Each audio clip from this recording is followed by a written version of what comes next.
At 05:23 local time, two MH-60 Romeo helicopters were skimming 40 feet above the Persian Gulf on what the mission brief called a straightforward strike run. Hit the boats, destroy the mines, go home for breakfast. But this would all change in a matter of seconds.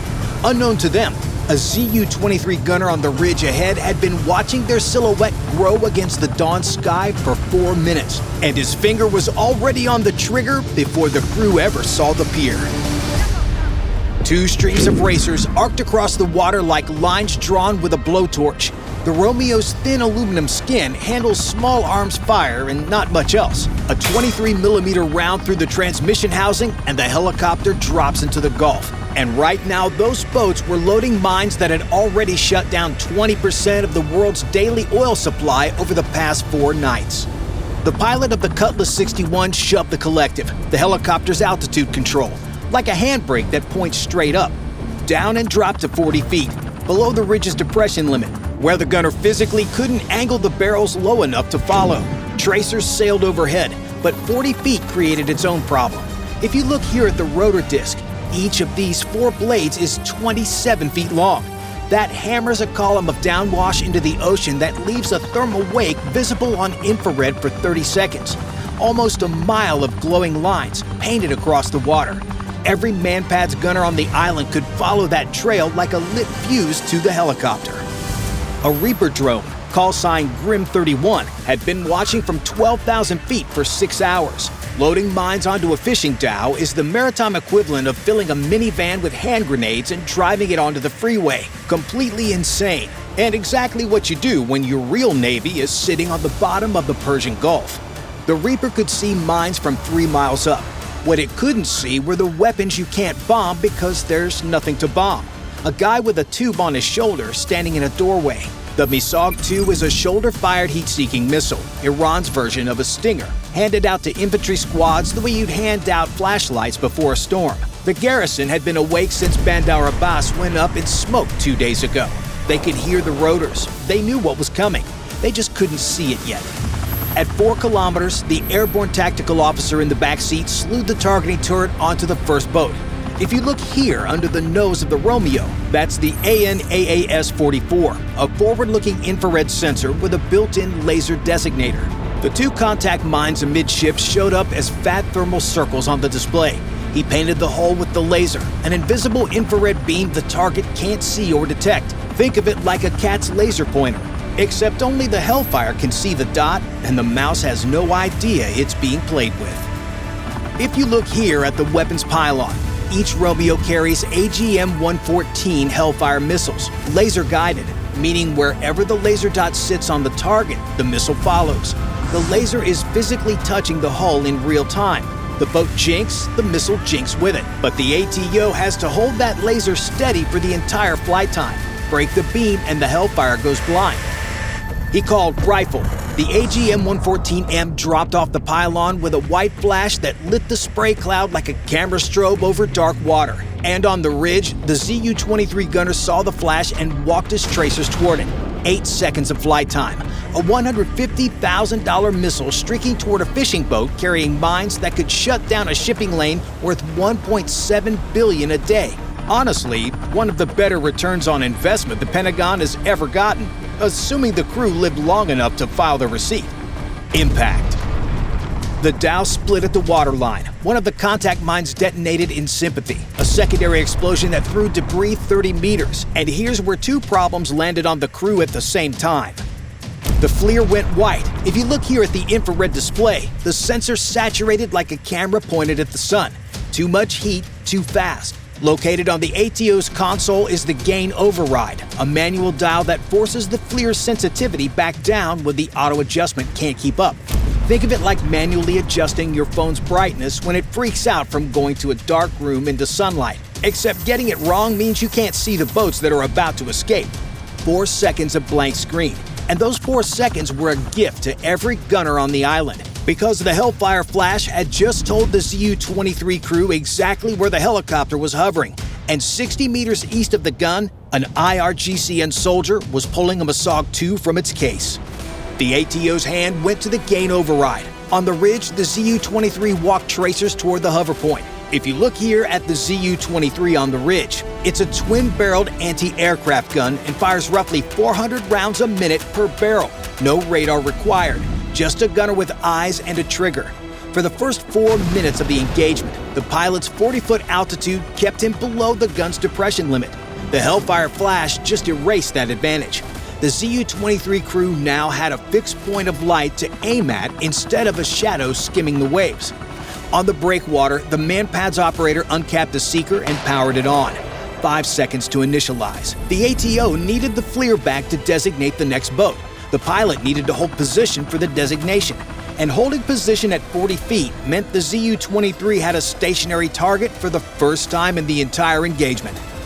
The picture came back in patches. Pier first, then shapes moving where shapes hadn't been moving 10 seconds ago. Every engine on the pier coughing to life at once. The ATO slewed to the second boat and called rifle, and the pilot felt the airframe shudder as a 23mm burst passed close enough to hear through the canopy. He held position. The Hellfire needed him to hold the laser for 7 more seconds. The MANPADS seeker needed 3 more seconds to initialize. The math was that simple and that terrible. Second Hellfire hit. No secondary. The mines were inert, still waiting for arming. Third boat was already adrift from the first blast overpressure. Hellfire caught it amidships. 3 boats in 90 seconds. The Zu-23 firing the entire time, and the pier was starting to look like a scrapyard. Cutlass 62 had the worst problem of the morning. The armed boat at the far end, a C-14 fast attack craft with a bow-mounted disc heavy machine gun and 3 mines on the deck, had gunned its throttle toward open water at 45 knots. The disc already firing back. Green tracers stitching across the water at 600 rounds a minute, and the MANPADS team on the ridge had finally gotten tone.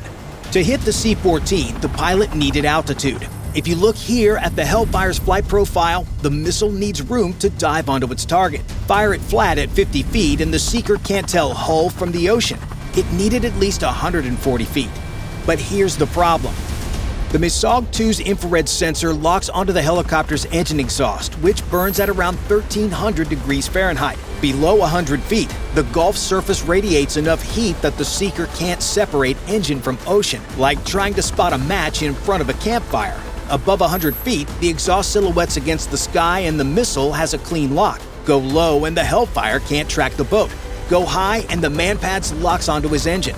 The only survivable airspace was a band about 80 feet tall, and the disc was filling it with tracers from below while the MANPADS waited above.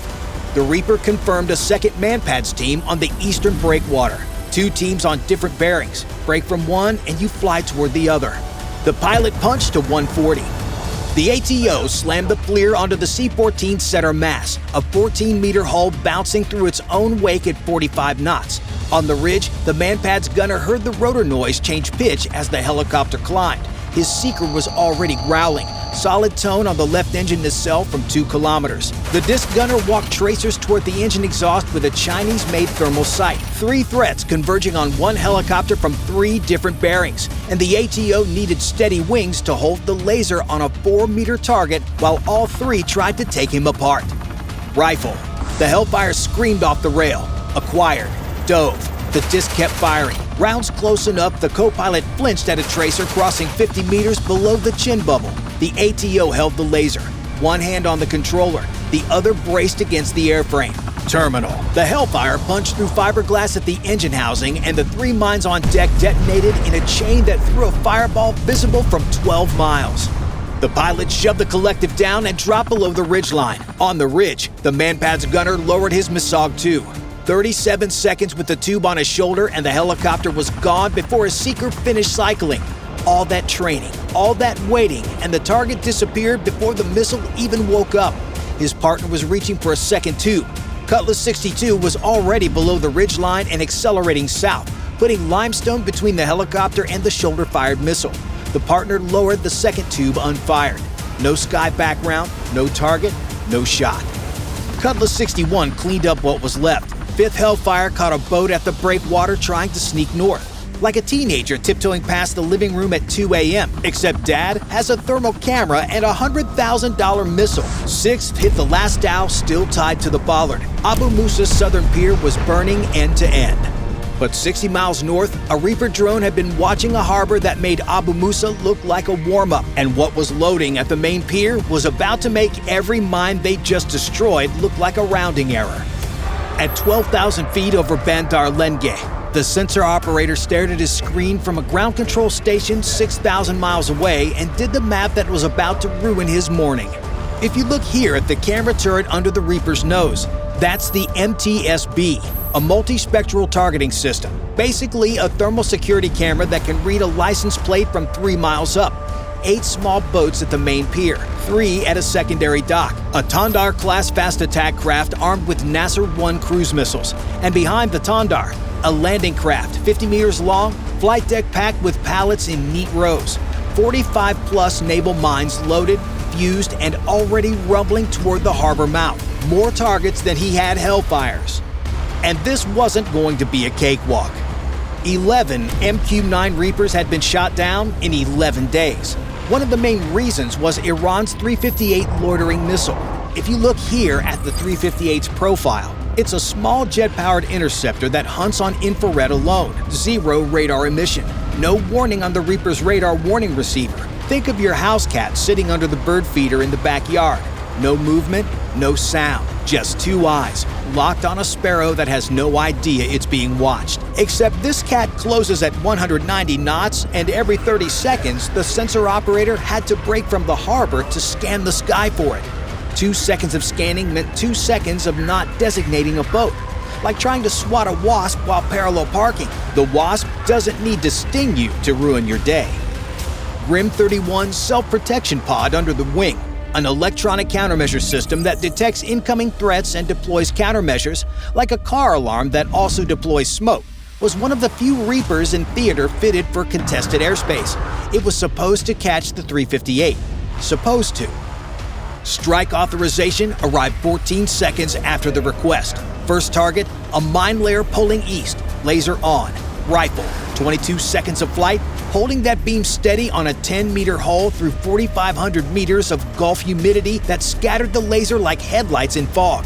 The Hellfire hit clean and the mines cooked off. Secondary caught the adjacent boat. Hulls touching, lines tangled, 2 for 1. 6 seconds of FLIR blindness from the double detonation, and when the picture came back, the Tandar's radar had snapped to full power. The gun couldn't reach 12,000 feet. The Nasser-1 missile were anti-ship, not anti-air, and the radio was the real threat. The Tandar's captain was transmitting Reaper bearing, altitude, orbit track to every air defense node on the coast, shore MANPADS teams on the hills behind the harbor. And here's the problem. Those hills gave the shoulder-fired Misog 2 enough starting altitude that its envelope reached nearly 11,000 feet. The Reaper was at 12,000. That's a margin your mortgage broker would call uncomfortably thin. And the 358 controllers now had a 3-degree cone painted straight at the Reaper's engine plume, 30 seconds before the queuing data reached the shooters. After that, every weapon on the coast was looking for one drone, and the sensor operator still had a harbor full of boats to destroy before they scattered into the Gulf. He timed his next shot between the swings of a crane arm on the adjacent pier, loading equipment whose operator had fled, the arm swinging in the blast wind like a screen door in a hurricane. Each pass broke the laser for 0.2 of a second. At Mach 1.3, that's 90 meters of unguided Hellfire per interruption. He waited for the arm to clear. Designated amidships, rifle. 22 seconds. The crane passed through once. Hellfire activated, reacquired, corrected. Terminal. The warhead punched through the Tandar's deck at the missile magazine. Nasser-1s cooked off in a cascade that hammered a pressure wave across the harbor and ripped open 2 problems at once. Overpressure sheared the landing craft's line. Bow swinging for the harbor mouth at 8 knots with 40 mines on deck, and the self-protection pod chirped, a hot point on the wide-angle display, an infrared signature climbing directly toward the Reaper. The 358 was here, and the landing craft was running. What the sensor operator couldn't see, what nobody in the GCS would learn until the debrief, was that a second 358 had launched 40 seconds earlier from a position the Reaper's sensors had never covered. It was already at 11,000 feet. The first 358 slid across the display with the unhurried geometry of something that already knows where the target is. The pilot's voice came across flat, The kind of calm you hear from your wife right before she tells you exactly how much you spent on Etsy, and called for a break right. The pilot broke hard. The 358 Seeker, cued by the Tandar's last transmission before the Hellfire erased the antenna, had been riding the engine plume. 400 meters of separation, close enough that the detonating flash filled the display like a second sunrise. Grim 32 arrived on station with 8 fresh Hellfires. Grim 31 handed the scattered boats to the new aircraft and locked onto the landing craft, now past the harbor mouth, accelerating into open water. At 12,000 feet with 3 miles of standoff, the Reaper had what the Romeo crews never did: time and distance. No ZU-23 could reach this altitude. No disc gunner could walk tracers toward an engine he couldn't see. The only thing that could touch Grim 31 up here was already closing from the east. Now the sensor operators switched warheads.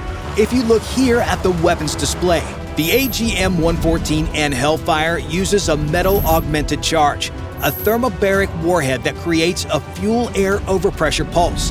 Imagine lighting a match inside a flour mill, except the flour is explosive and the mill is a 50-meter boat. The laser had to land between the second and third pallet rows. 2 meters of precision from 12,000 feet through Gulf haze on an 8-knot target. Missed the deck, and those 40 mines reached the strait by nightfall. The missile warning system chirped again. Second 358, bearing 090, 10,000 feet, closing. 20 seconds to engagement range. The Hellfire needed 24 seconds to reach the landing craft. 4 seconds of margin between the mission succeeding and the Reaper getting hit. He held. Rifle, 24 seconds to impact. The 358 closed from the east, 20 seconds to engagement range. The sensor operator kept the laser welded to the deck plates, gimbal correcting for drift, hands locked, like threading a needle on a bus going over potholes while someone throws tennis balls at your head. At T-6, the pilot commanded a break as the self-protection pod threw countermeasures. The inbound track wavered just enough. The Hellfire hit first. Thermobaric charge on the open deck, overpressure ripping outward. First pallet, second, third, fourth, fifth. Bow to stern in under half a second. The landing craft shattered in 2, and the fireball punched through the Gulf humidity in a white column. The 358 dove into the inferno and vanished. In under 40 minutes, 2 helicopters and 2 drones erased Abu Musa's mining capability and sank the largest mine layer in Bandar Lenge's fleet. 60-plus mines that would never reach the shipping lanes, enough to close the strait for weeks and send oil prices past anything the global economy could absorb. If you enjoyed this video, watch our other video on the current conflict with Iran. Bye for now.